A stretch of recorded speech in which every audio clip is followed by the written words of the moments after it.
people of African descent, we offer this land recognition in solidarity with the indigenous peoples of Turtle Island in the efforts and deliberate intentions toward decolonization. We acknowledge the land of Turtle Island that was never meant to be owned. We recognize that most of the land that was entrusted to the indigenous peoples was in some cases shared by choice, but all too often taken by force.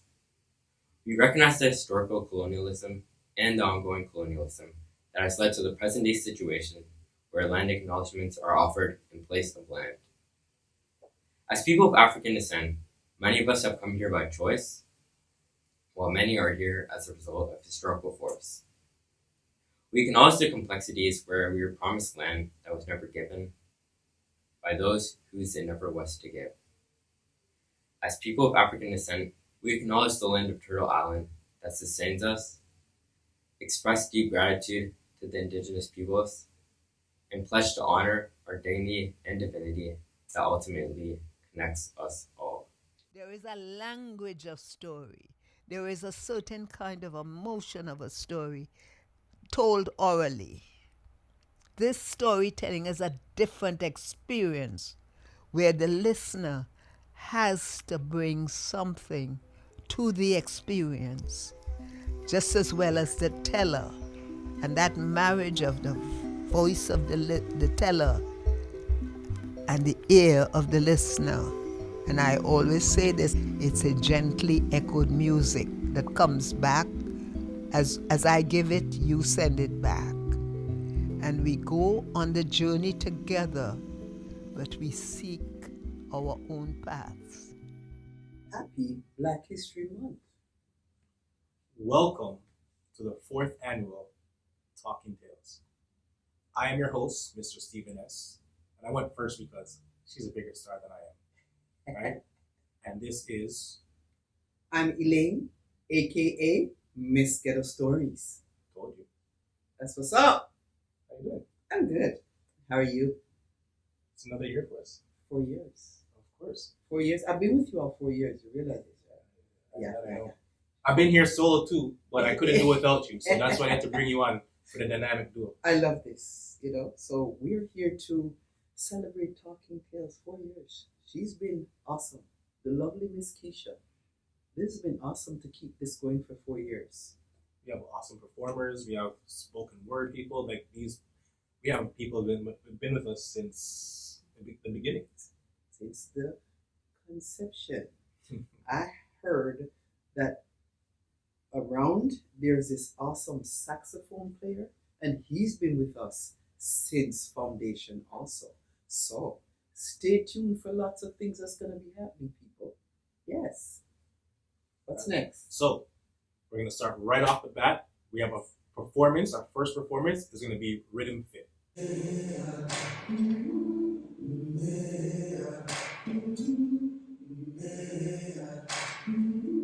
I've been walking with my face turned to the sun.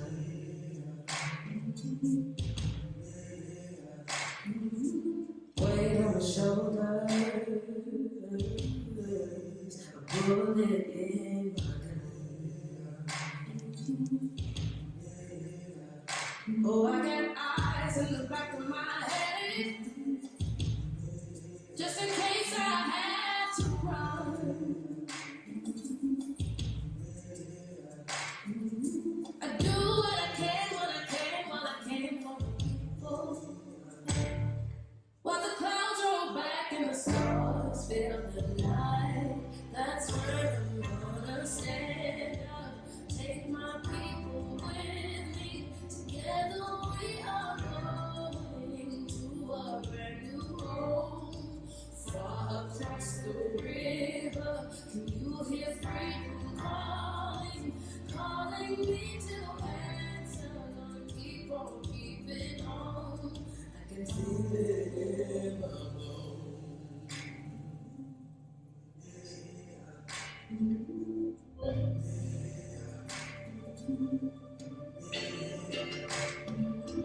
Early in the morning, before the sun begins to shine,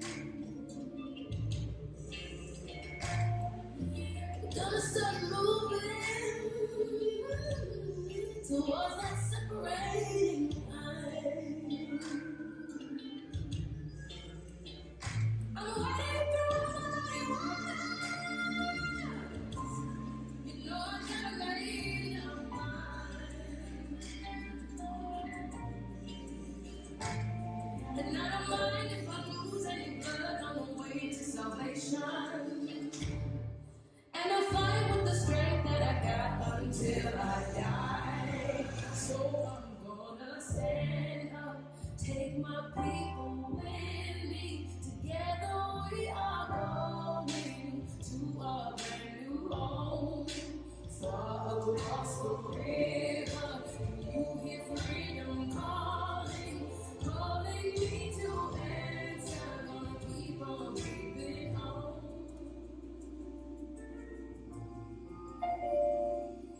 And I know what's around the bend might be hard to face 'cause I don't know.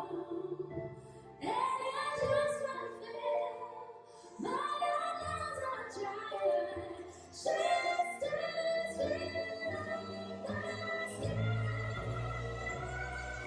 stand up, take my people with me. Together we are going to a brand new home. Far across the river, you hear freedom calling, calling me to answer. Gonna keep on keeping on.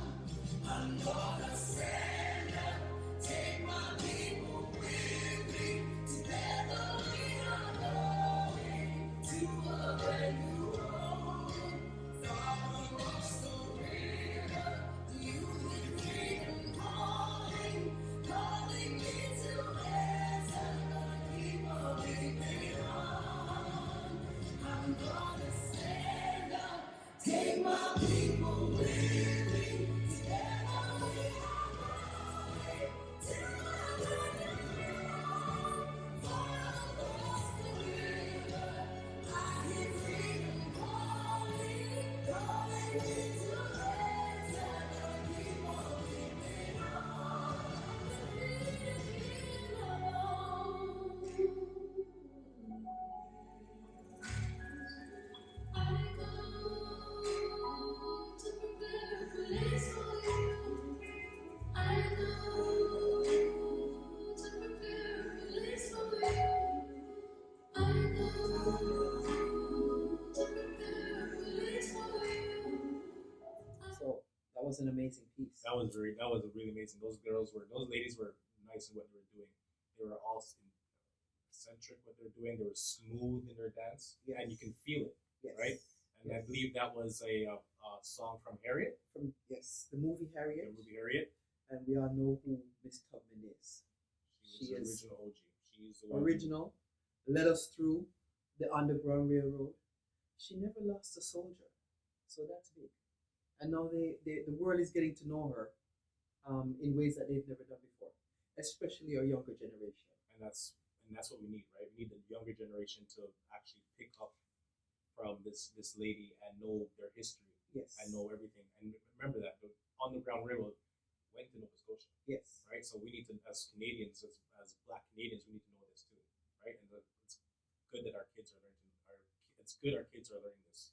And as Torontonians, she came as far as St. Catharines, and right now in St. Catharines there's a church and also a statue in honor of our lovely Miss Tubman.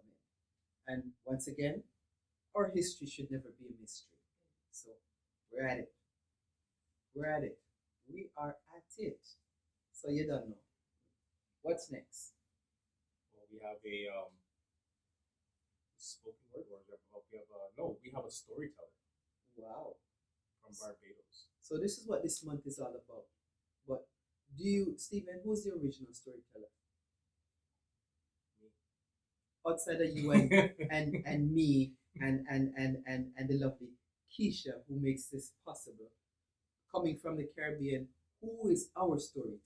Who is our storyteller? Yes. Well, let me tell you something. Being how I am Canadian, and I'm a Canadian descendant, my storyteller was Dr. Seuss. Oh. Right? That was my storytelling. Oh wow. Right? I wasn't, but I know that So, being here and being educated by this Wow. powerful black woman right here, you understand? So you're gonna let me know. wow. So Dr. Seuss, big up yourself for your piece. Our original storyteller as to where all of this started from. Her name is Louise Bennett, and she married a man, Coverley. So Louise Bennett Coverley is who she is.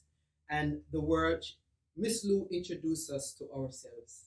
And Miss Lou introduced us to embrace the patois.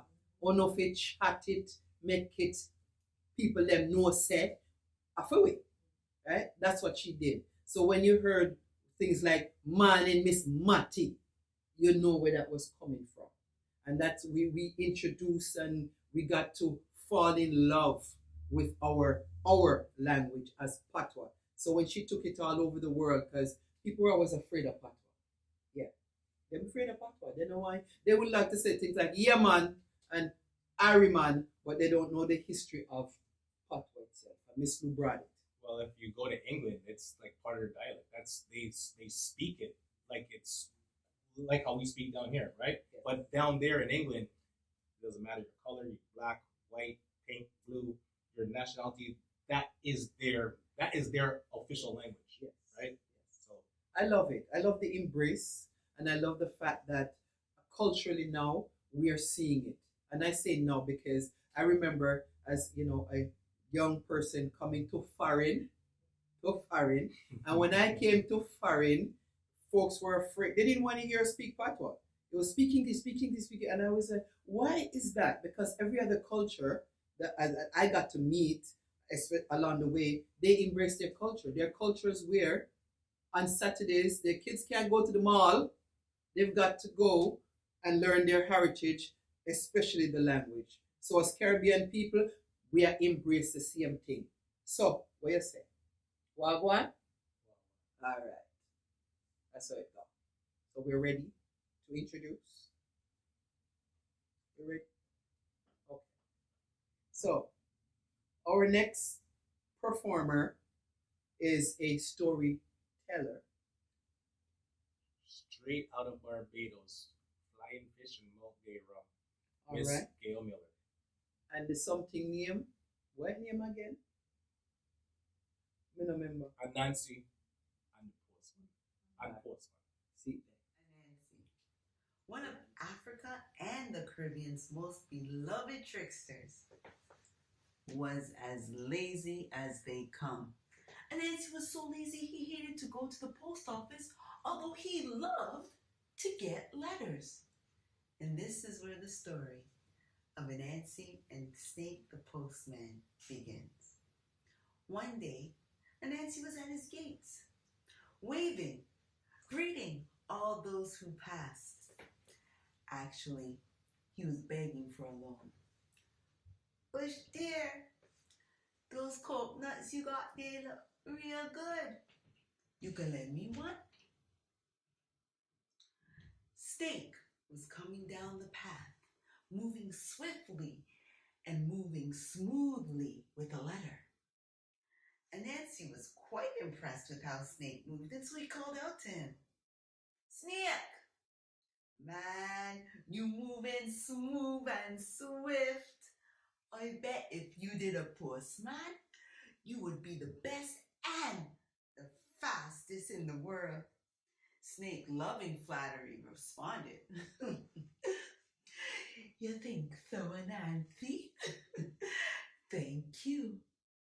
Snake, I got an idea. You could be my postman. You can go to the post office for me and run a few errands. It will only take you a half hour. Something that would take me all day. That would really help me out, you know. And Snake said, But Nancy, you want me give you my time? Man, you going got to pay me. And Nancy thought for a moment. He knew Snake liked the taste of blood. And so he said, Snake, I gonna let you bite me in my head every time you work for me. Snake didn't like the taste of blood. He loved the taste of blood, and he quickly agreed.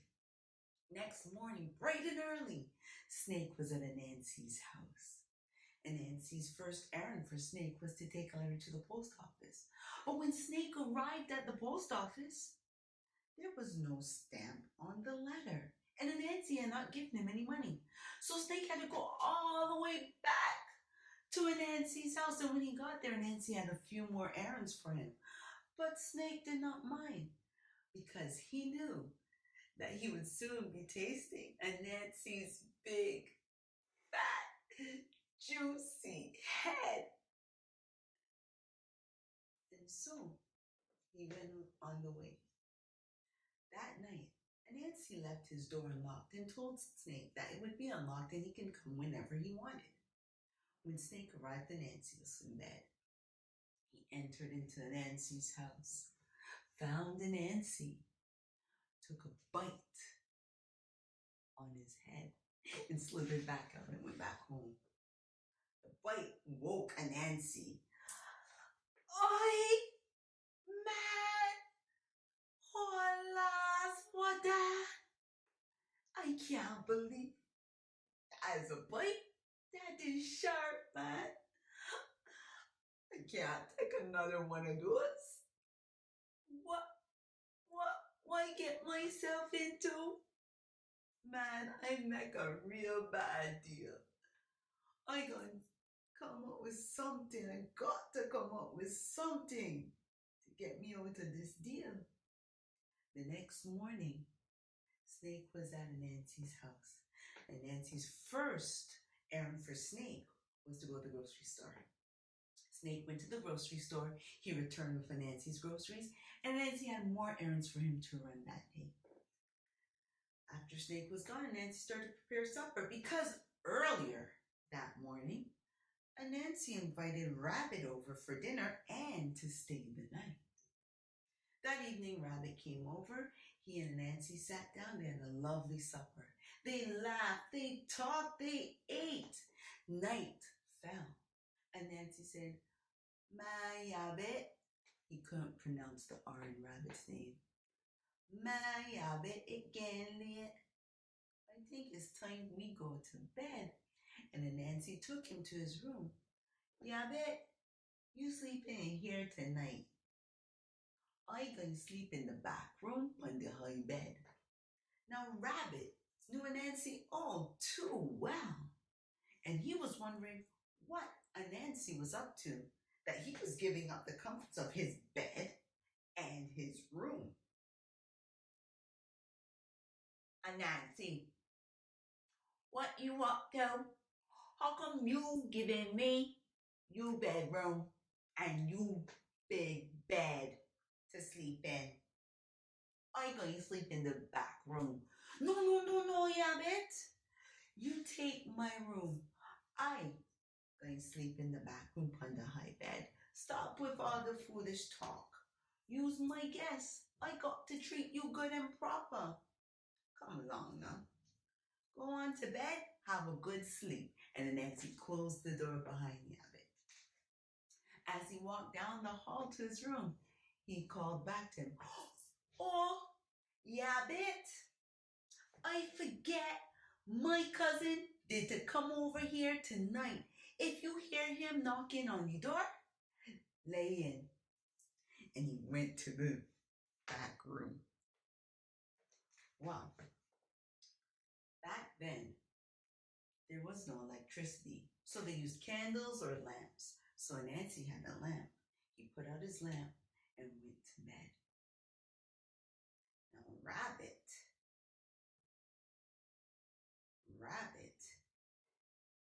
he tossed, he turned. He just could not get comfortable.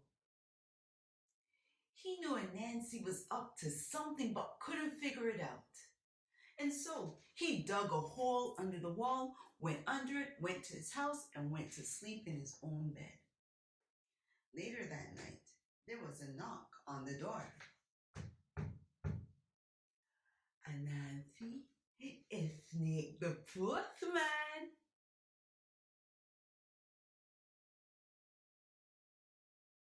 No response. And Nancy, it's Snake the postman. No response. And Nancy was waiting to hear Rabbit move. So he got down out of his bed and opened the door and said, Yabbit, Brother Yabbit, I think I hear the door. No response. And Nancy, it is Snake the postman. Snake was getting angry. No response. And Nancy lit his lamp. He went down to where Rabbit was to sleep.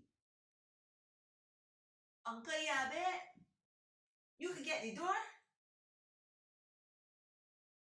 No response. And Nancy opened the door, went inside.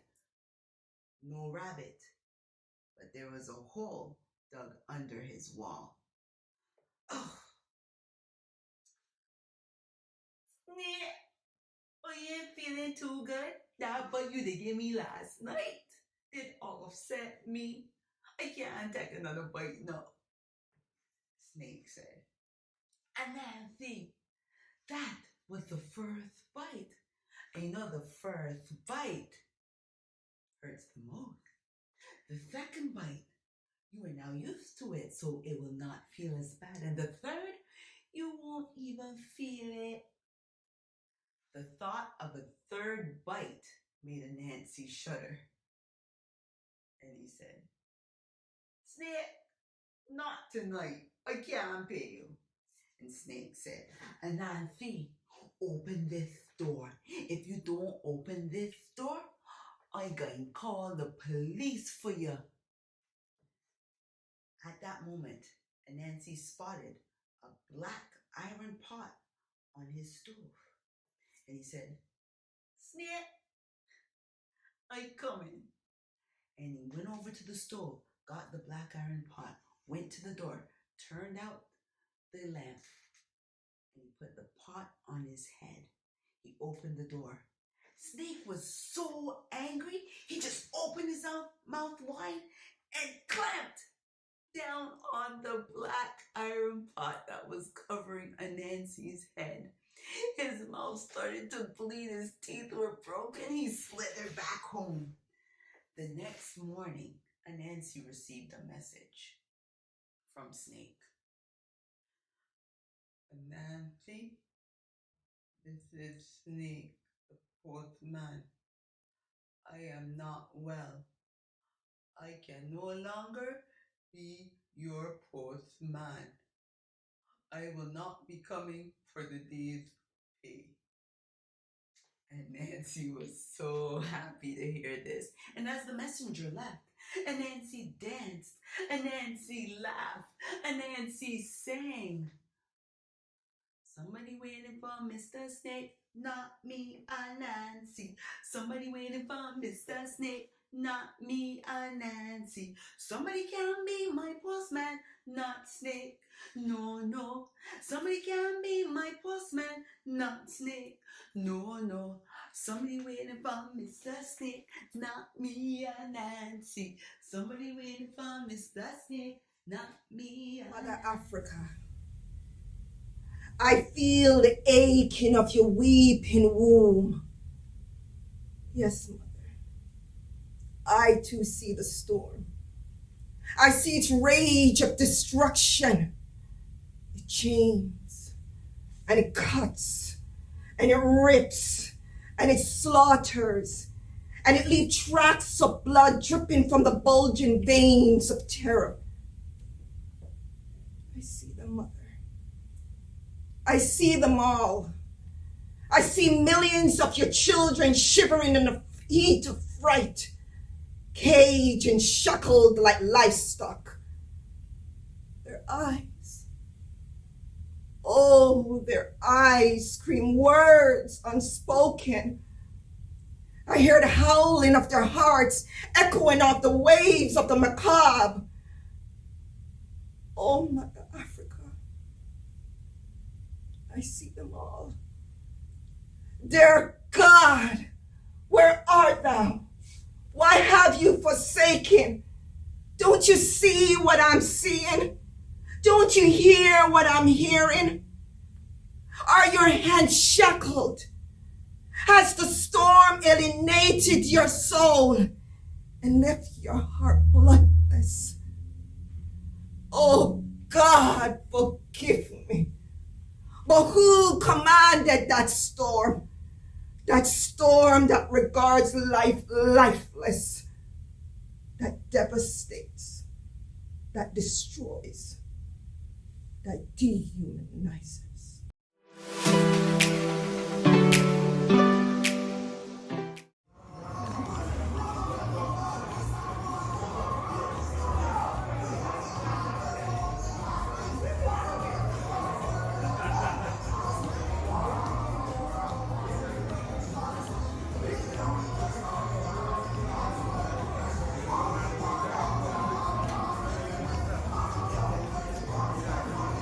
Give me a wave. How are you? Coming down to Active Flea Market. We are at 19 Notion Road right here in Aajx, Pickering. It's Black History. It's a time that we are to celebrate our history. Come on down, you'll realize that it's history with a difference. Honey Guru, taste the difference. Authentically Jamaican. Hillary was fast asleep, having a dream about a lovely East Indian mango. You know the kind. Orange with a splash of red and brown and black spots, so you know that it's well juicy. Just as she was about to bite into it, she was awakened by Aunt Elaine snoring. But Hillary wasn't upset, because Aunt Elaine was one of her favorite aunts. She could tell Aunt Elaine anything, and there was no judgment. She turned on her side, ready to go off to sleep again, hoping to get back to the mango dream. Just as she was going off to sleep, frightened take her. Aunt Elaine never lived with her. She's not supposed to be hearing Aunt Elaine snoring. And worse, Aunt Elaine was dead. Very dead. Well, Hillary started screaming, but the scream couldn't move from her head to her mouth. She started run, but her foot wouldn't move. She put on a piece of prayer and she jumped out of the bed, running to her mother's room. Mommy, I hear Aunt Elaine snoring. She woke her mother up. Her mother looked at her like she crazy. But surprisingly, her mother followed her to her room. When they went to Hillary's room, there was silence, nothing. Again, Hillary's mother gave her one look. Just as the mother was about to move out and go back to her room, there it was again. It was unmistakable. It was Aunt Elaine snoring. The same noise, the same sound, loud same way. They looked all over the room and couldn't find where the sound coming from. Eventually, they tracked it to a lampshade that Hillary had had from she was a baby. They look at each other and they look at the lampshade. They look at each other, they look at it again. They tiptoed and looked inside the lamp. In the lamp was a moth beating its wings. Well, Hillary, don't ask no question. As far as she was concerned, the mystery solved. She took up the lamp, covered it, and moved it to another room. The next morning, she went looking for the lamp, took it outside, took off the cover to release the moth. But when she looked, there was no moth. To this day, Hillary wonders, what was that about? Was it really Aunt Elaine visiting her? And if so, what was the message? All she knows is that every now and then she sees the same type of moth follow her about the place. As my grandmother used to say, Go on your bed. Story done.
So next we have two amazing ladies, right? We have Kesha Christie, And Sandra Whiting. and they have a project called the Taloa Stories. Yes. For you guys who don't know what Taloa means, it means strong, right? Just so you guys know. All right. So Canada, them say we actually with Jamaica, them say we little but we Taloa. Talawa. So it's telling the stories of, and we're bringing the infusing, I like that word, the Canadian history piece into it, because we know a lot about American history, but we don't know a lot about our Black Canadians, like the Viola Desmonds, the Jean Augustine's. all right, the Lincoln, who else? Give me them. There's a whole lot of them. The Right. denim jollies. And that's the thing, though. We can name so many from the United States, but we can't name that much from Canada because we get so Americanized with their history that we actually take it upon as our own history. I think for us here with that piece is we're looking for names in books. So historically, we have people like the lovely Kesha. She's making history, Oh, shit, right? So that we're looking for names in history books because we have people who have created some amazing history here. We have the Dudley Laws, we have the Charlie Roaches, we have the Sharona Halls, and the list is long. We have the Aajx Sadoos, we have the Master Sean out in Brampton there, first black-owned bookstore in Brampton. We have Lenny of Third World had the first black-owned bookstore here on Bathurst Street before Ita, also on Bathurst Street. My young people, are you hearing this? Right. Are you hearing this knowledge you're getting right now? You don't get this anywhere else. You're getting it here on Talkin Tales. You need to listen what this lady is saying because she's giving you a bunch of knowledge that a lot of us don't know. So that and that's a thing when it comes to our history, and I'll repeat it again, our history should never be a mystery, but there are moments when it is, especially for our young people, because they don't know a lot about who we are or who they are as especially my bunch, Black Canadians. It's true.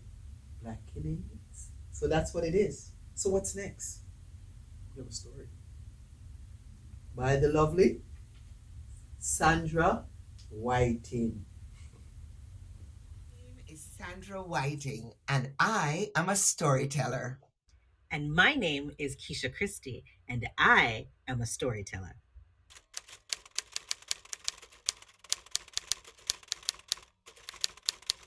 Talawa comes from the Jamaican language, Jama language, which has its roots in West Africa, Tree language, and it means strong and powerful. And we wanted to share African, Caribbean, Canadian, folk and other tales reflecting the people of the African diaspora. Stories about Anansi the spider, tall tales, trickster tales, stories about kings and queens, about love and laughter. And we also wanted to introduce you to Canadian history, which is Black history, about African Canadians who have made a difference in our Canadian society. Our history books need this information.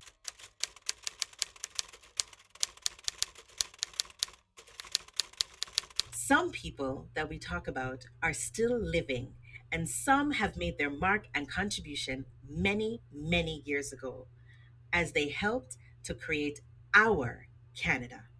We hope you enjoy. Once upon a time, there was a farmer who used to breed white leghorn chickens for sale. But times were hard, and his farm was not making much money. And a friend came by and said, "You know what you should do? You should go up into the mountains and catch the old eagle who can be found there.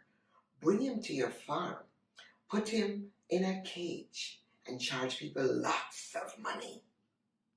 Well, the farmer thought that was a great idea, because how many people had ever seen an eagle up close? So he took his gun with him, and he went up, up, up into the mountains and tried to catch the eagle. But the eagle was strong, and he took his wings and his talons, and he scratched that farmer.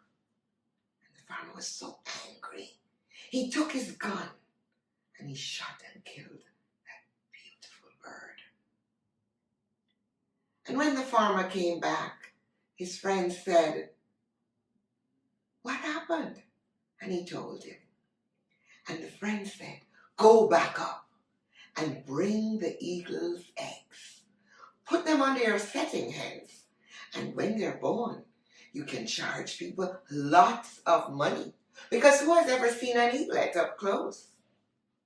And so the farmer went back up, and he brought 2 of the eagle's eggs, and he put them under 2 of his best setting hens.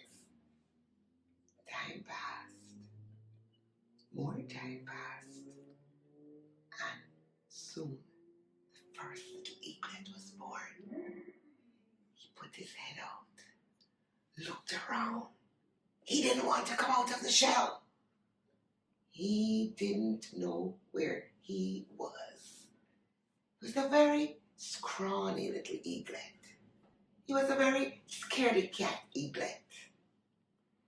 He didn't get enough to eat because every time he tried to get corn, the chickens would peck at him. They called him Tom. And Tom always looked disheveled and sad. And more time passed. And now the second little eaglet was born. But he came out, pushed his head out of the egg, looked around, shook his head feathers, and walked like he owned the farmyard. He always got enough to eat, because when the chickens saw him, they ran. They called him Turk, and Turk was definitely king of the farmyard. And one day, after many months, he called out to Tom. He said, hey, you, come here. What's the matter with you? Look at how you look. Look at how you look. Your head feathers always look disheveled. Why don't you get some Jericho lotion or something and put them down so they look more in place? And why don't you get some lightning lotion so you don't look so, that you look more like the chickens? And Tom said, I don't want to do any of that. And he said, why do you always walk as if you're defeated? Why do you let the chickens peck at you? And Tom scurried away. And Turk decided from that day he was going to call him Uncle Tom. And he decided that he was going to enjoy the farmyard and nobody was going to bother him. And so he went and he was king. And one day, an old eagle was flying over the yard, spotted the brown speck, and called out to Turk. And Turk looked up. You talking to me? Yeah, I'm talking to you.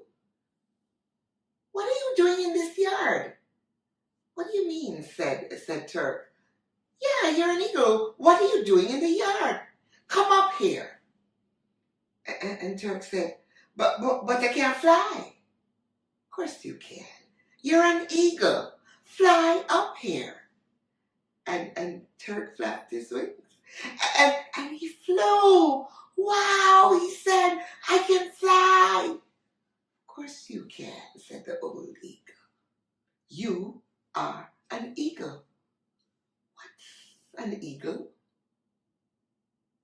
And the old eagle heard the story.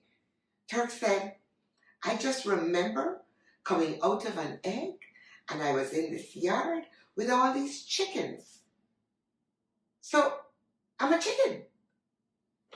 You are an eagle. What's an eagle? Well, your father was king of the sky and your mother was the queen. Oh, you mean I'm a prince? Yes, I'm a prince. And he began dancing around and he flew. I'm a prince. Settle down. And the old eagle told him his history, gave him knowledge of his ancestors. And Turk was so excited, he thought, I've got to tell Uncle Tom.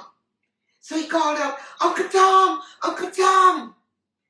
And Tom looked up. What are you doing up there? Come on up, he said. We are eagles. I don't know anything about that, said Uncle Tom. I'm a chicken. And if you don't get your sorry self back in the farmyard, the farmer is going to catch you. And Turk said, don't you want to hear our history? And he tried. And the old eagle said, you've you've got to leave him. You've got to leave him because he is not yet ready to hear the truth. We're going on a journey, he said. Where are we going, said Turk. We're going on a long journey. And Turk said, I can't fly. Of course you can. Of course. I forgot. And he and the old eagle took off. And they flew for many thousands of miles over huge deserts. The desert of I don't care. The desert of a sea average. The desert that says, I don't have to try very hard. And the old eagle said, Turk, remember who you are. Remember your history. And remember to always fly high. And Turk flew. And then they came to a huge mountain. The mountain of injustice. The mountain of racism. The mountain that tries to define people by the color of their skin and not by the content of their character. And he said, I can't make it. Oh, yes, you can, said the old eagle. Remember who you are. Remember your history. And remember to always fly high. And Turk flew. And so I say to all the young Turks listening, whatever your heritage or history, always remember to be proud of who you are. And always remember those who were denied knowledge of their history. It is particularly important for you listening to understand you have a proud history. Know it, learn it, and always remember to be like the old eagle and fly. And here I am, back with the lovely, most amazing Miss Shakkoi Hibbert. Hello, Elaine. How are you? I am amazing. Really thankful to be here for the 4th year. You know, I have so much love for you, so it's just always a pleasure to be around you. For me, watching you grow has been amazing. I've watched her grow even before I knew who she was, and everything that she did in between her performances and everything. I just screaming, yelling, and when I can get to dance in the crew, you know, I jump out and I dance because the energy that you came with and the vibes that you have, you know, energy and vibes for those of us Caribbean, energy is different. Vibes is a whole other thing, a whole other level. But you're sitting here with us as we're celebrating, and every opportunity I get, I have to mention her name because I've also watched her grow. The lovely Kesha Christie, Talkin Tales, big up yourself. 4 years documented, but we know it's a long time you're on the journey, right? So, Miss Shakkoi. Yes. Hi, we have to talk about these books. So, besides being who you are, you've taken this journey to be an author. Yes. Right? And you've written 2 books. I have autographed copy of one that will be coming next.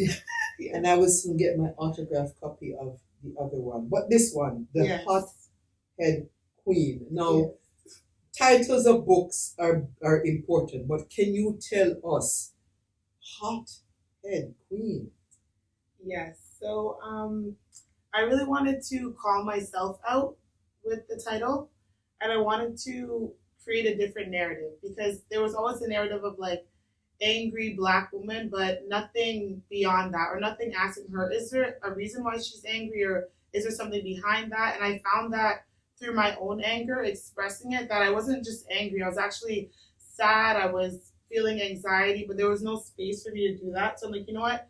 I want people to be able to see a queen, to be able to recognize a woman as a queen and angry, because you never see a queen angry. Like, she can't be that. That's just so not queen-like, right? So I'm like, you know what? Let me play with these words and these narratives and be like, yeah, I can be a hothead and a queen. But right now, through these poems, it's my transition from recognizing myself as a hothead queen and unpacking that to realize that I'm still a queen regardless.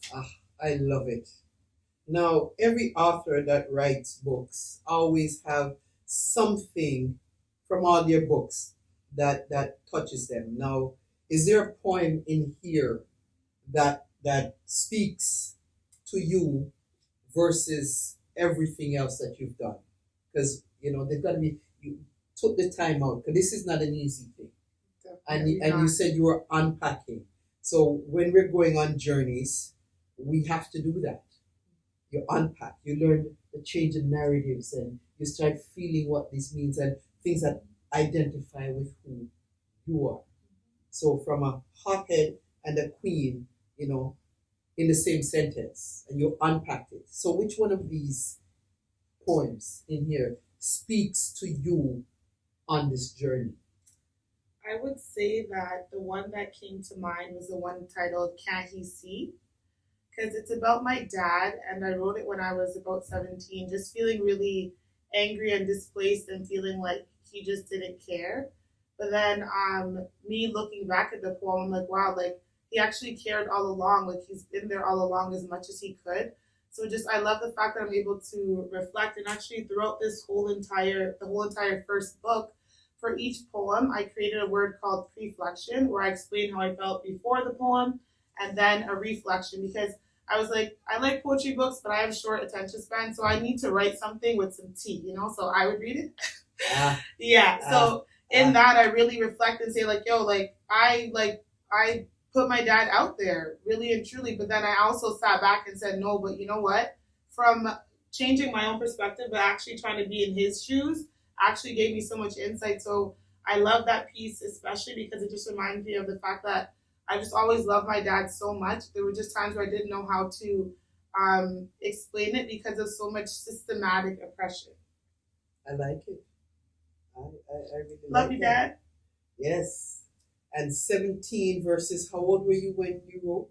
When I wrote or released? Released. I released that when I was 26. And you were 17 and being angry. So a 26-year-old versus a 17-year-old. Yeah. Lots to think about there. Yeah. Lots to think about. I like the way you put that. And like the way reflection is big. Very big. So we're going to move on to, you're no longer a hothead. You are still a queen. But you're conscious. Yes. Yes. Yeah. So there's a level, when we use the word conscious, big things come to mind. This generation, I notice they like to use the word woke. Yes. I don't like that word because they're not really woke. They're just hearing a few things here and there. And we live in a culture that likes catchy phrases. 100%. Yes. But you as a young Black woman have gone through the expressions and the journeys of, we hear these words, right? The angry Black, the this, that. So now you're at putting this on paper to say that you're conscious. Tell us why. So the reason why I used that word, and I love that you spoke of the fact that woke became it almost became like a cult word. And I felt that it wasn't necessarily representing the individual as opposed to this new group that they were trying to fit in. And if you didn't think exactly like them, then you're casted out. So that's why I didn't really resonate with that. But I still took the word conscious because I'm like, it's very important to be conscious of yourself. Do you know your good side? Do you know your bad side? Do you know your sad side? Do you know your freaky side? Do you know these sides? And are you able to actually indulge in those different sides and still feel like you're one person? And that's why for the cover, I have 3 faces. So I'm like, sometimes I'm this face, sometimes I'm that face.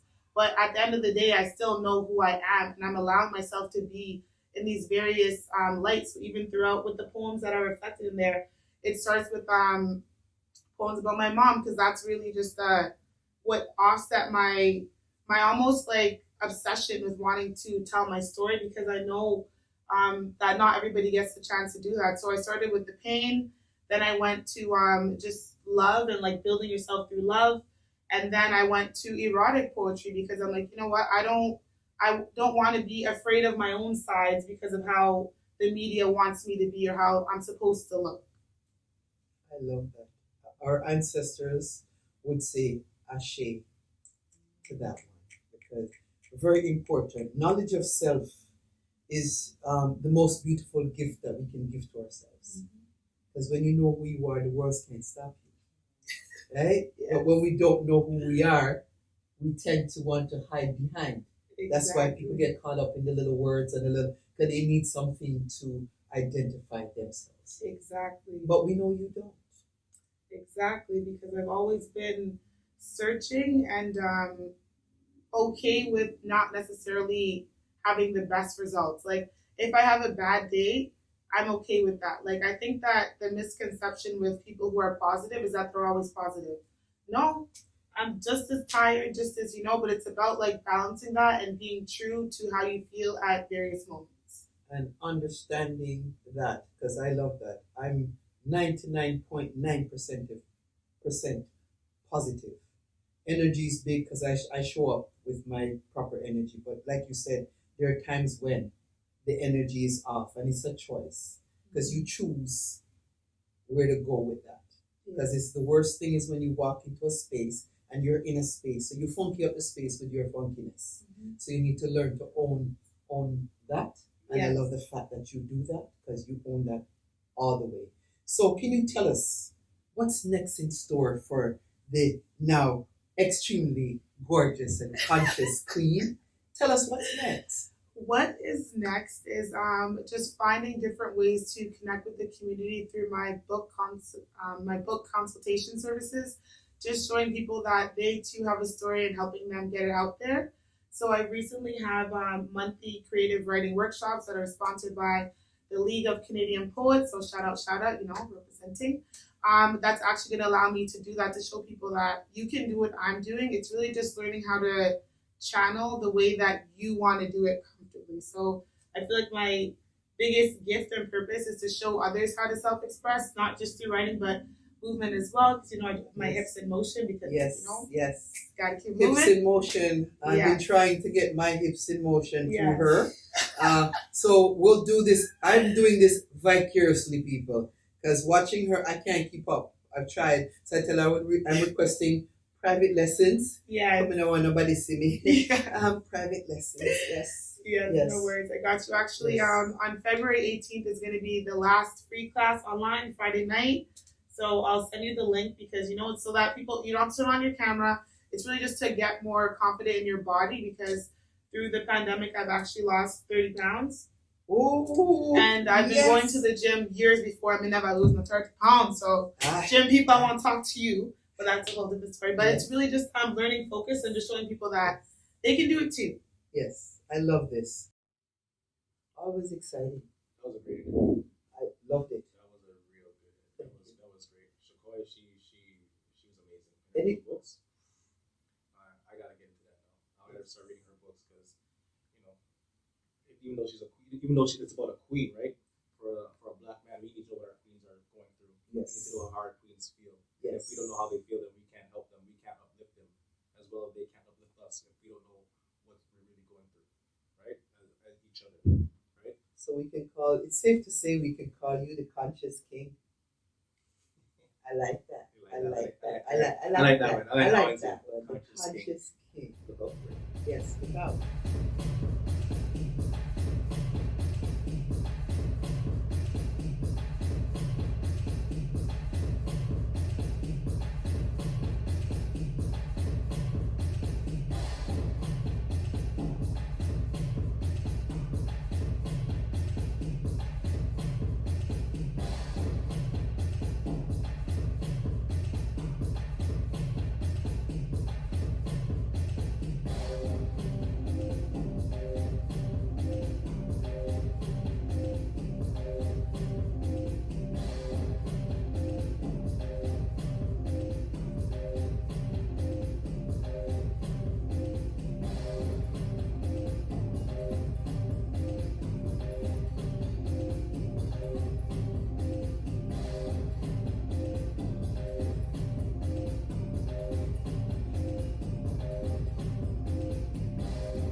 This story is called Pearl of Wisdom.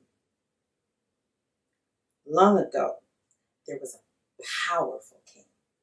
He was so powerful that he thought that he was the strongest, the bravest, the most handsome, and wisest person to ever walk the earth.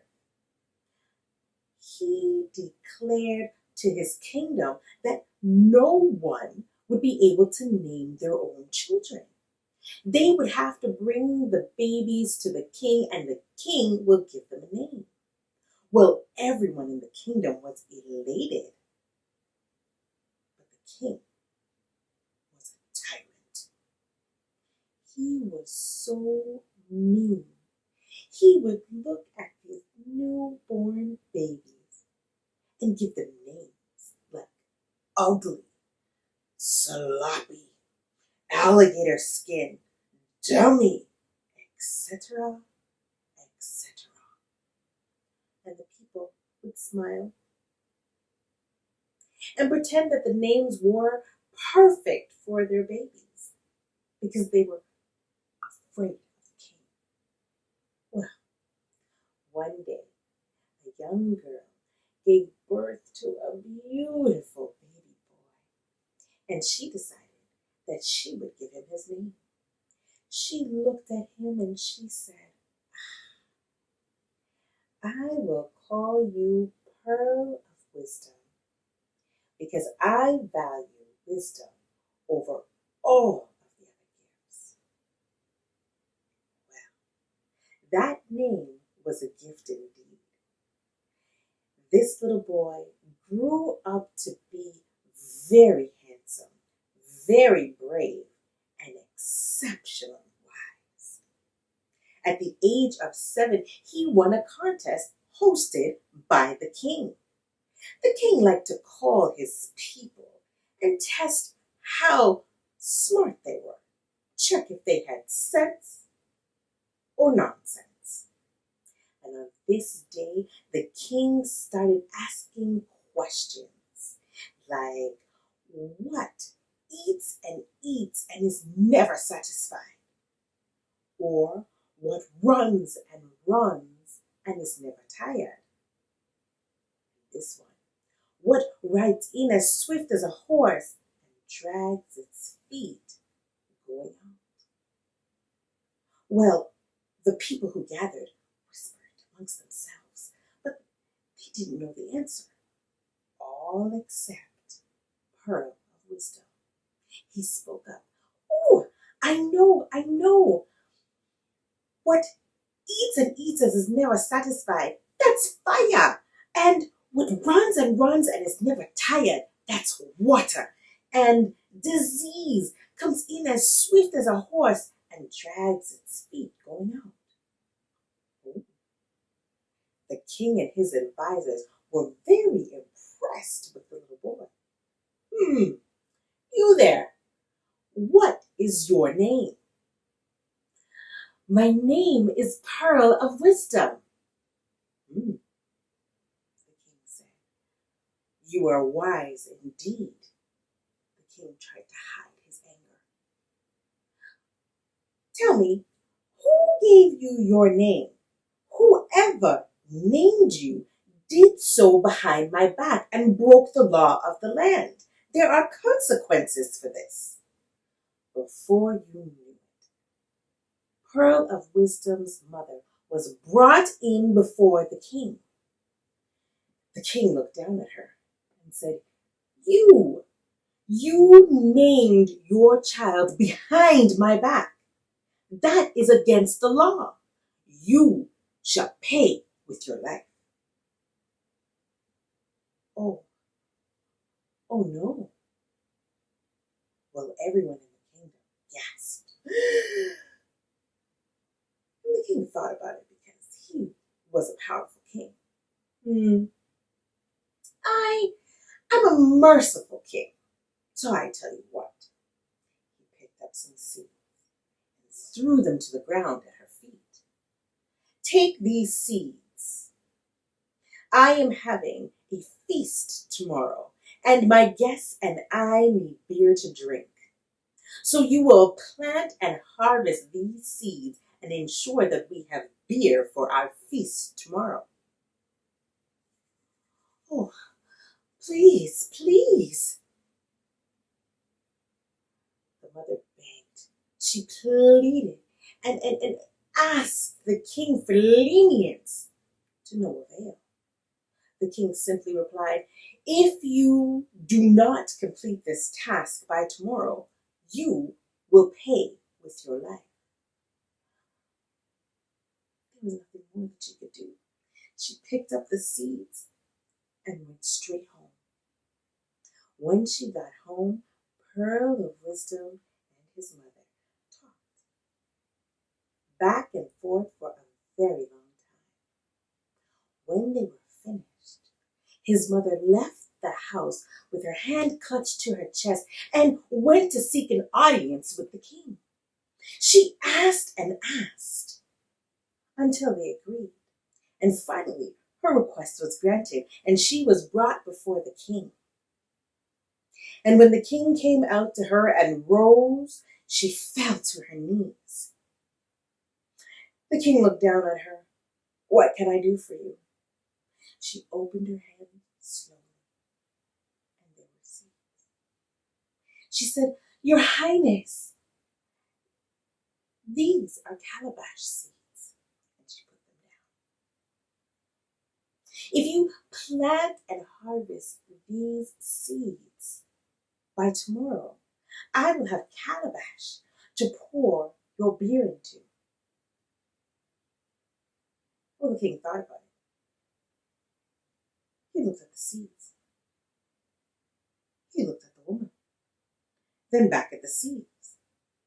And he got angry and sad and angry. And then he finally spoke.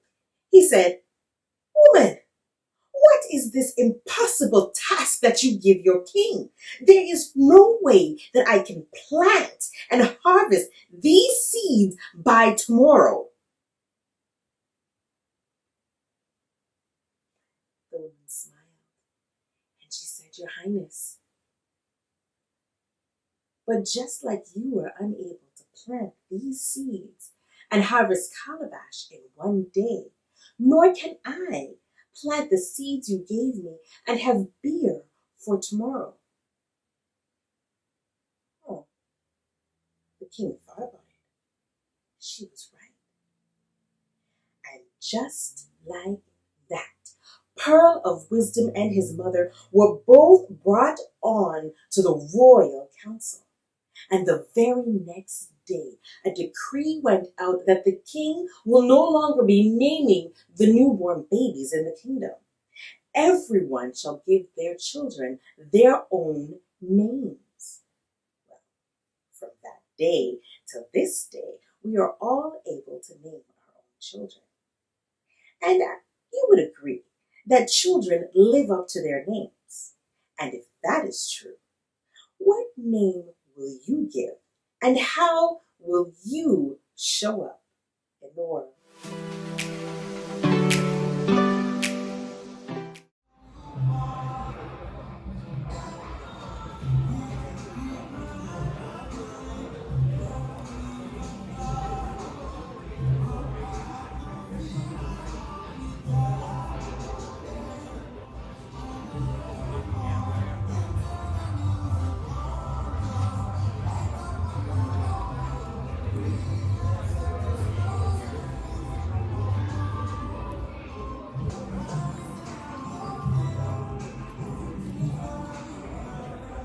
Yes.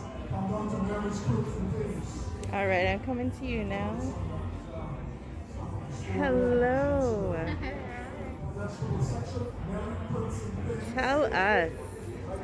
Tell you about Notability? Yes, please. Notability is a Black-focused bookstore. We are currently at 19 Ocean Road in Aajx in the Active Marktplace. We have all types of books from babies to whichever, right? All different non-fiction. We also carry French books, activity books, coloring books.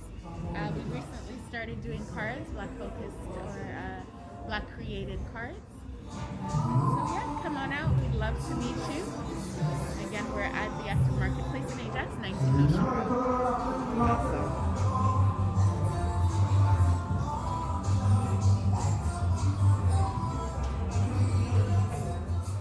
5 nights straight, Johnny hearing that sound.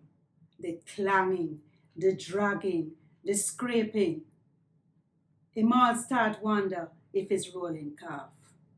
By the 6th night, him couldn't take it anymore. Him decide to go look for DDC, the District Duppy Conqueror. When him reach DDC house, him said, DDC, this thing, I hearing this sound. 5 nights, 6 nights now. I can't take it. Can you come and help me fix it? Please, I need your help. DDC look at him and said, Johnny, yes, I can come. I think I can come tomorrow. The next day, true to his word, DDC turned up at Johnny's house. He went into Johnny's house, him look around, him go back outside, him walking back ways into Johnny's house, him look around again, him go outside, him turn left, walk around the house 3 times, turn right, walk around the house 3 times. Then him look at Johnny and said, I think I can fix this problem, Johnny, but it's going to cost you 5 chicken and a bunch of bananas. Johnny said, DDC, do your thing. That's fine. I just want it fixed. I feel like I'm going crazy. Well, said DDC, based on what I have to do, it's going to take about 5 nights. Give me 5 nights. Johnny said, that's fine. The 7th night, there was it again. The dragging, the scraping, the clanging. Next night, there it was again. Next night, there was silence. Silence. Johnny was so happy DDC had come through. Of course, the next day, run to DDC house with the chicken and the bananas and tell DDC, thanks. Thank you. You do your thing. You fix my problem. I always know I could really, really rely on you. DDC said, no problem, Johnny. But DDC was very happy because it meant that his reputation would be intact and more people would come to him for help. But there was another reason DDC was happy. He was happy that the night that he went to fix the problem, Johnny was in a deep sleep and didn't hear when he was sawing the branches of the tree that hung over Johnny's zinc roof. As my great-grandmother used to say, boy, your bed, story done.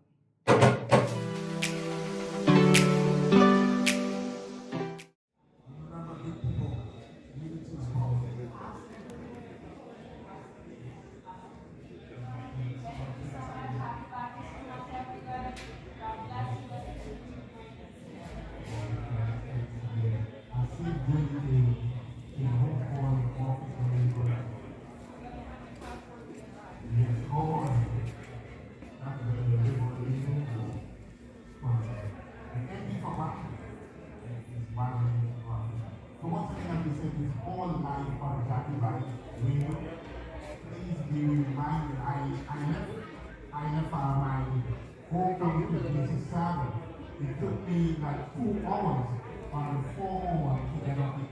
Because of the strike of the truckers, the road is available congested.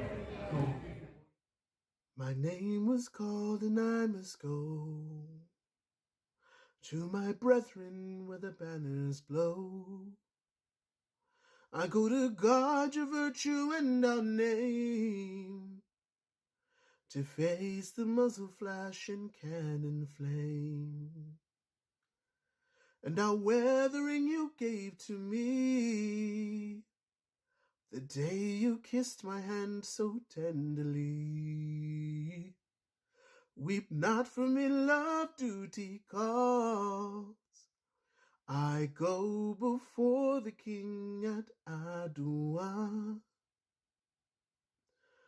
Your brother came here at my side, and we joined the ever-growing tide. Lo, the sons of Aajx robed in white, underneath the sacred azure sky, looking at the ring you gave to me, the day you kissed my hand so tenderly. Weep not for me, love, duty calls. I go before the king at Adua. I laid awake on the last night, making my prayers under starlight. Mostly I prayed to survive, to come home to your amber eyes. And I kissed the ring you gave to me, the day you kissed my hand so tenderly. Weep not for me, love, duty calls. I go before the king at Adua. We stood before them row on row, and we charged at them when the horn did blow. And my spear took down many foe, until the rifle came to lay me low. I've bloodied the ring you gave to me, the day you kissed my hand so tenderly. Weep not for me, love, duty calls. I go before the king at Adua. I laid with my hand on my heart. Your brother came to me as the world went dark. I looked up and started to cry. I begged him to tell you I apologize. And I gave him the ring you gave to me. And I told him to say that I'm sorry. Weep not for me, love, duty calls. I went into eternity at Adua. Okay, Rita, I'm so excited that you're here. And I want to take the time to thank you so much for including me on the storytelling projects that have happened this past year. I've learned so much more about you. I've grown up listening to you telling stories, and now to be side by side with you is such an honor, a learning experience, and I'm so grateful. Well, for me, it's a delight to know that our heritage will be carried on, that your oral tradition will be preserved and carried on as it has been from time immemorial. Because this oral tradition started long before there was reading and writing in every culture. And it is particularly important that we, as people who brought our gifts to this country of our choice, are carrying on our storytelling and folklore tradition. It's so important, especially for children that we were born here, of our background, that they know their stories, they know their history, they know their cultural expressions, whether it be song, dance, music, spoken word, and of course the old tales that have so much to say, so much wisdom in those tales. If we just listen carefully, we tell what they're trying to tell us, and a good lifetime advice as well in this time of shutdown of the pandemic. when we are all so locked away and isolated, the oral tradition has risen to the task of linking us once more through the technology, because we keep up. The oral tradition keeps up with the technology as it has from the time of the beginning of reading and writing. And now it's allowing us to reach out to all over the country, all over the world, and share. Such a good, delightful way of building community in spite of the fact that we can't be close to each other. And the thing about the oral tradition is that has that sense of intimacy that does differently from other forms of communication. I see, I see. And how would you say the transition over time? I find that our oral tradition is timeless. No matter what the circumstances, no matter what the situation is, it's always relevant. It's always ever present. And now we have the ability to pass our stories down to the next generation on multi levels, in person, online, and other ways. What are your thoughts on that? My thoughts are that because they are true expressions. They come from our soul.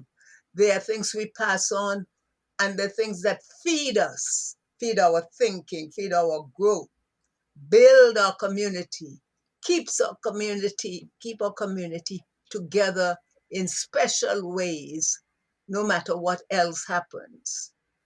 It links us. Talk about community development and personal development.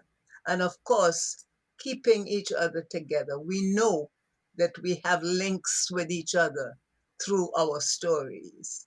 And the best way to nurture those links is by telling. It is the oral tradition that keeps going no matter what. That intimacy that happens between listeners and tellers can never be replaced, no matter what. It's a good traveling companion to books and everything else. It is part of the whole package that make us human. Wow, that is so beautifully said. I'm hoping that you will grant us with a wonderful story. We're going to be celebrating you and acknowledging Wit and Wisdom, the storytelling CD that's available through Storytellers of Canada.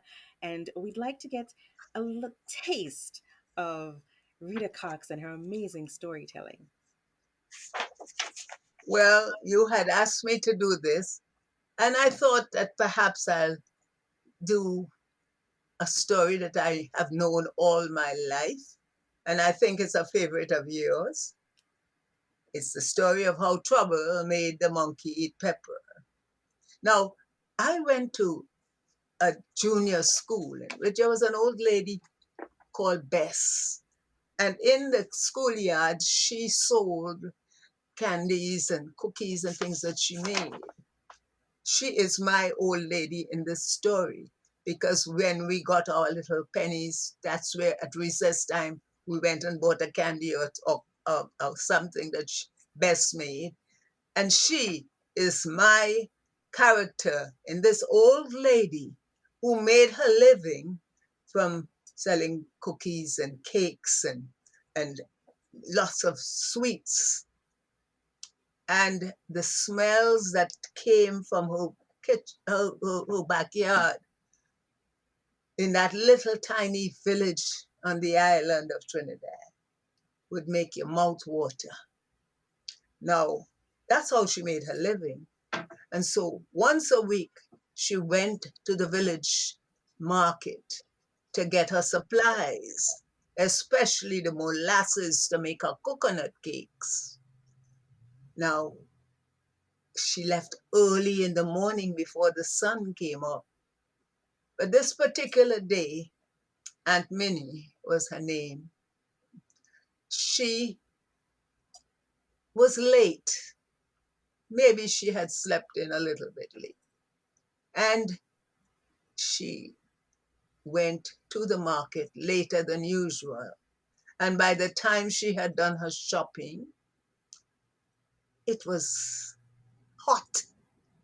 And there was Aunt Minnie going back home with the gourd of molasses on her head and baskets of things that she had bought. But as I said, it was hot. She was tired. And coming through the grove of trees, she stumped her toe on a rock and she slipped and the gourd fell off her head, the gourd of molasses. It crashed into 1,000 pieces. And there was Minnie. Oh, what trouble. Look at my trouble. Look at my trouble. And she bent down to put the pieces together. And as she did that, the sticky sweet molasses stuck on her hand and she tasted them. And again wailing, oh, now I have to return to the market. She went on her way. A monkey who was watching from a tree not far from where Mom Minnie was, saw this happen. And when Mom Minnie left, he came down from the tree and to the place where the gourd had broken, and he had seen Mom Minnie lick her fingers. And so he did the same. He said, this is trouble. If this is trouble, trouble is sweet. I'd like to get some for myself. And so Monkey went home and is wanting to be a fine gentleman.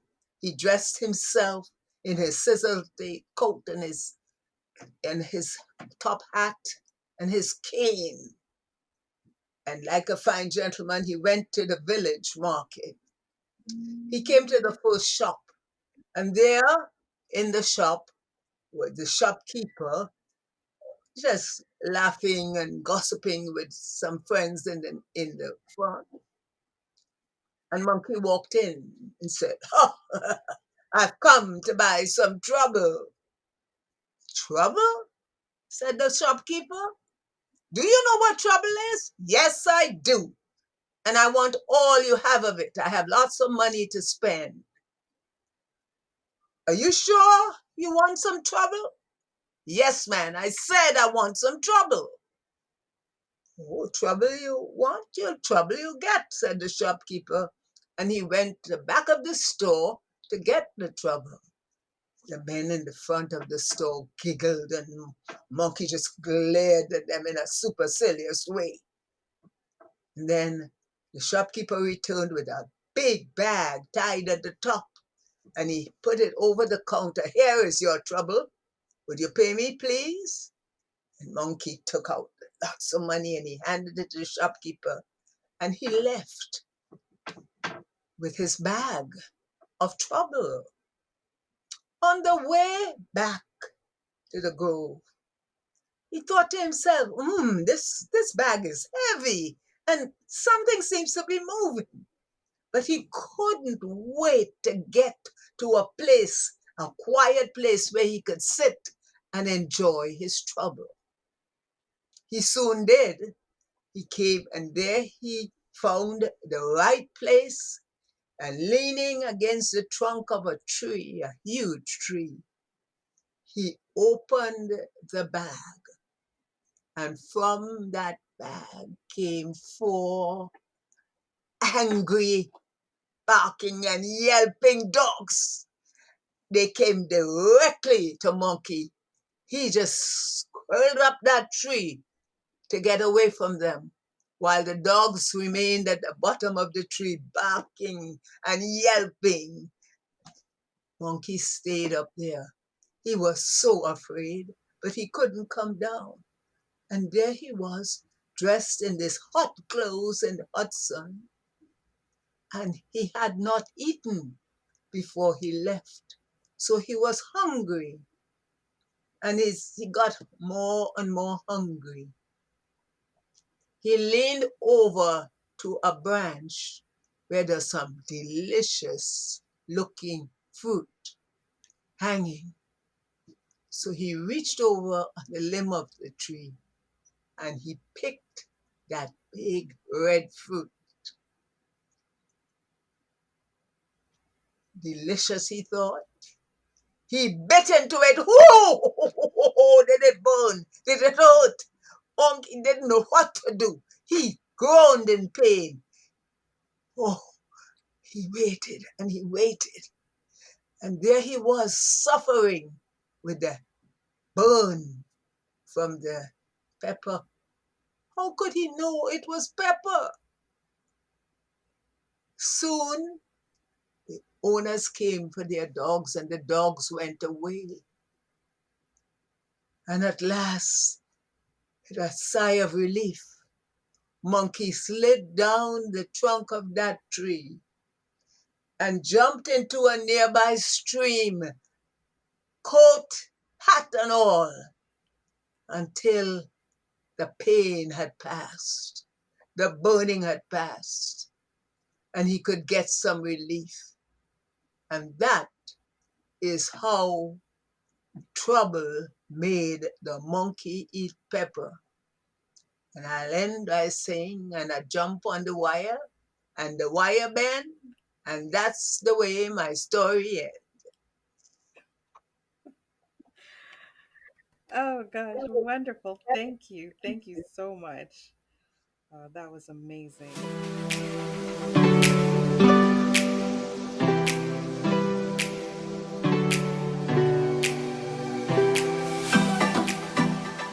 Everybody, who you are. Okay.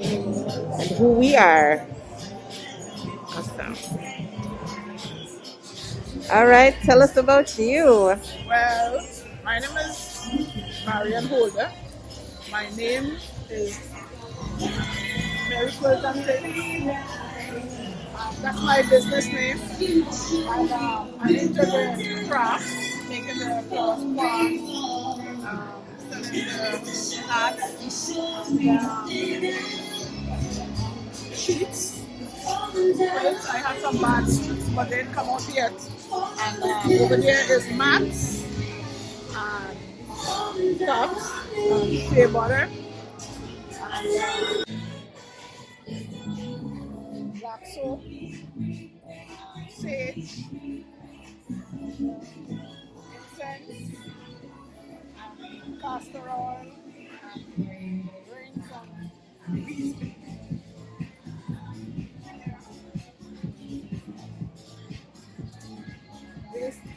Mm-hmm. Right? And we have like suitcase for the population people. And we have sheets.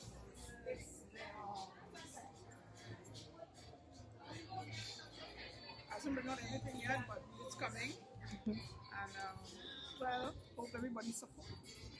Absolutely. Absolutely.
Hi, this is Kumar.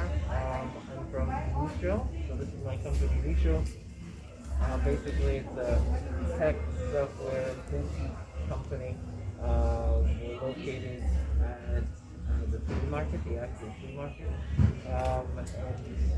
Basically, the service that I provide is software development as well as computers, so selling computers.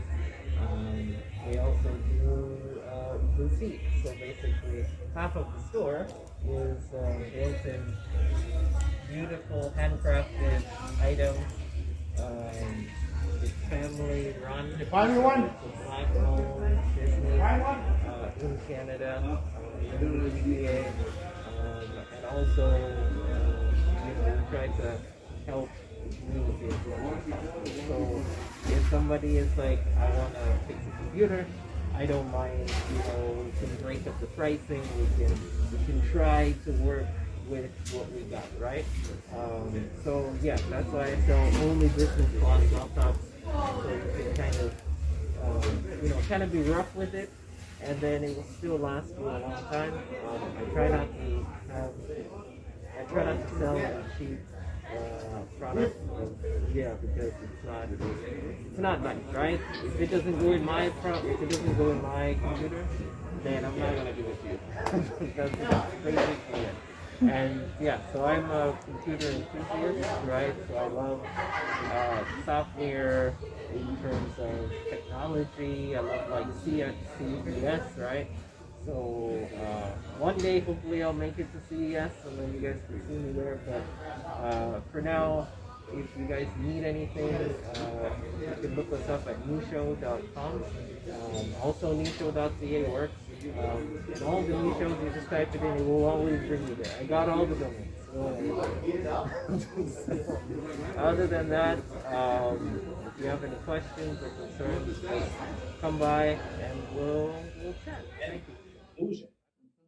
But The tail part. the back part, axial The part. tail part. All right, axial part. But before we leave, of course, there's one more story to be told, and it's by the lady herself, the lovely Miss Kesha Christie. Yes. And if you don't know who she is, for 4 years she's been doing Talking Tales. So I will say it again. 4 years documented, right? And I keep saying that because her history should never be a mystery. So big up yourself, Miss Kesha Christie, and show the people them what you're made of. We are all about getting together. And over the last 2 years, we've been separated and we've seen what that life is like. But I have a story about a village of people who didn't quite understand what being separated was and how devastating it is to us as a whole. This story is called The Selfish Villagers Who Learned a Bitter Lesson. Long ago in Africa, there was a mighty king, and he was a very strict ruler. He told everyone that everything that must be done alone. He told them where to go, what to do, and how to do it. Can you imagine? Build a house by yourself, plant a garden, and cook food all alone. I don't know about you, but in Jamaica, there's a saying that goes like this: 2 hands make light work. These villagers have never heard that statement, and nor did they care. Well, not only were the people unhappy, but so were the gods of the land, who looked down on this kingdom and thought, what is this? They were so unhappy that they sent their oracle to go and speak to the king. When the oracle got there, the king said, go on your way. I can rule how I want to. The oracle, the man who has his ears to the gods, can receive their message and deliver when necessary. The oracle left, and shortly after, the king fell sick and died. There was no prayers, there was no soup, there was no potion, nothing could help him. But that was his destiny, so that his people could choose a new king. And they chose Aajx. Aajx was a young man, good-looking, handsome, brave, and he had new ideas. He wanted the people to work together, and his first declaration as king was to have a kindness feast where everybody in the village got together. And each head of the household was supposed to bring wine. Well, everybody was excited, all except for one person. Well, we'll just call him Anansia. We all know how Anansi stayed. And he thought to himself, wait, if everybody else is bringing wine and I bring water, who's going to know? The day came for the feast and everybody was excited and every head of the household brought their wine. Well, this was a time when there were not glass containers. So everything you couldn't see through. And all of the wine was poured into a big drum. King Aajx was so happy to see his people together and sitting ready to eat. He called his servants in to pour the wine. Every man, woman, and child had a cup. The wine was poured. King Aajx stood up to bless his people and took a sip from the cup and said nothing.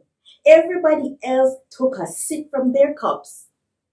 They looked at each other and everybody sat down. King Aajx spit out the wine, looking angrily at his people. He said, "You, all of you, what would it have hurt for you to bring wine for your brothers, for your sisters, for your neighbors? You all bring water. Who can find merriment with water?" King Aajx was so mad that he said the feast was over and everyone must leave. It was a long walk for each one of those villagers. They thought to themselves about their actions, and everybody kind of realized it was a little selfish, yes.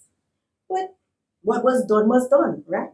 Well, they kept thinking more and more about it and realized what would it hurt if they looked out for their brother, for their sister, for their neighbor.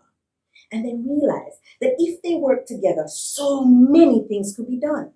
Look at the wine. If each of them had brought wine, they would have had a party. But instead, each one is going home alone. You see, by morning, when the sun rose again, those villagers were no longer known as selfish villagers because each one took the hand of the other, looked out for their neighbors, their brothers, and their sisters, and together they did everything. There was nothing that could be done alone from that day till this. Each villager learned a bitter lesson. Oh, yes, sir. You see that performance? I see it. You know that's why she's the anchor. Yes. That's why she's the anchor. Like, and you see what she did just now, right? Yes. Miss Kesha Christie always comes with the stories, and it's always like you always gotta think, like, where did she get this from, and why did she give this story down, right? And it always makes you think that what kind of genius is she? I know. See, she got all of that from one of our ancestors, who's always beside her, and that's Miss Lou.